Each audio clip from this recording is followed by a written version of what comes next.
Bon, imaginez qu'il est transparent, vous le voyez ou non? Donc qu'est-ce qu'elle fait là? Comment vous attrapez une mouche? Elle est là. Vous venez tout doucement, tout doucement, tout doucement, et vous mettez le verre. Donc maintenant, le verre, il est sur la mouche. Qu'est-ce qu'elle fait la mouche? Elle est détente, elle est bien. Elle voit rien, elle ne sait pas qu'il y a un verre au-dessus d'elle. Ouais, ça s'appelle un plafond de verre, c'est connu. Ouais. Puis après, vous bougez un peu. Tac, qu'est-ce qu'elle fait? Hop, hop, elles sont en mouvement, elles s'envolent. Quand elles s'envolent vers le haut. Ouais. Et là, il y a un phénomène bizarre. Donc, elle fait zzzz dans le verre. Et vous levez bien le verre en parallèle, comme ça, au sol. Bien. Et vous faites comme ça. Moi, j'ai fait ça à l'époque. J'avais 15 ans, j'ai fait ça. Et je voyais la mouche en train de faire... Je dis, mais qu'est-ce qu'elle est, Ahmara? C'est ouvert en bas. Et elle est en train de crever là-haut. Elle s'épuise. Hein.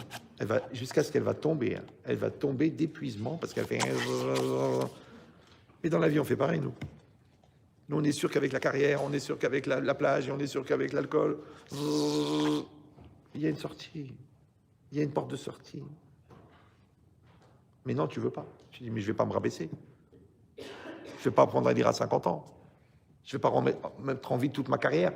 Je vais pas remettre en vie ma vie, mon foyer, mon truc. Pourquoi faire? T'as tes mouches, toi.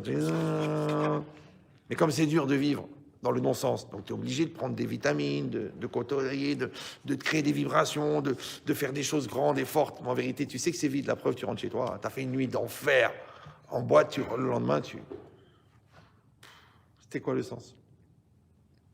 Ouais. Tu dis, ah, j'ai des aventures, j'ai des conquêtes.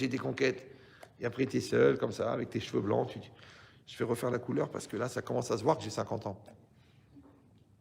Et ton cousin, il a 10 enfants et 33 petits-enfants. Et tu dis, je crois que j'ai raté un truc. Mais je vais retourner sur la côte. On va encore faire un été d'enfer. Pourquoi il parle toujours de l'enfer? En fait, c'est une préparation mentale à l'enfer. Il va venir. Ouais. Mais c'est ça l'idée. L'idée qu'en fait, c'est que tu es une mouche. Donc, à Audon Kolo, tu crois que tu as gagné, en fait, tu as perdu. C'est pour ça qu'il faut toujours avoir un référent qui soit plus grand que toi. C'est pour ça qu'on met une kippa. C'est pas pour les coups de soleil.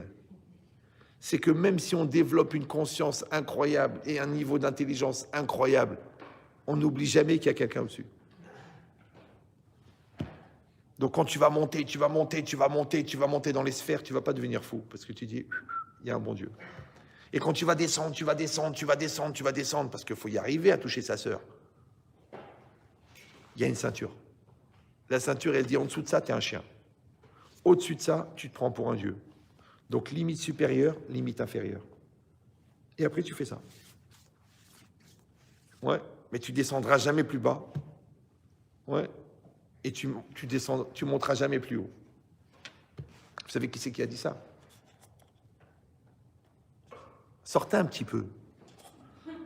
C'est le plus grand élève de Freud, qui n'était pas religieux du tout. Il a remarqué que, dans ses 40 ans de consultation, que les malades qui avaient des valeurs morales, même s'ils allaient très loin dans la névrose, ils ne basculaient pas dans la folie. Parce qu'il y avait quelque chose pour les retenir, la croyance. Alors que l'autre, qui prend un ballon, vous savez, le ballon gonflé à l'hélium, ta fille, elle le tient, elle le lâche. Papa, le ballon, papa, le ballon. Écoute, ma fille, il monte.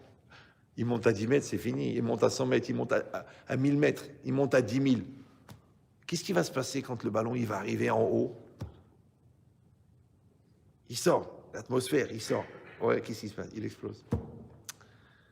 Il explose. Il faut une limite supérieure. Ça va? Il faut une limite inférieure. Maintenant, entre les deux, entre la limite supérieure et la limite inférieure, tu peux créer une atmosphère qui s'appelle la présence divine.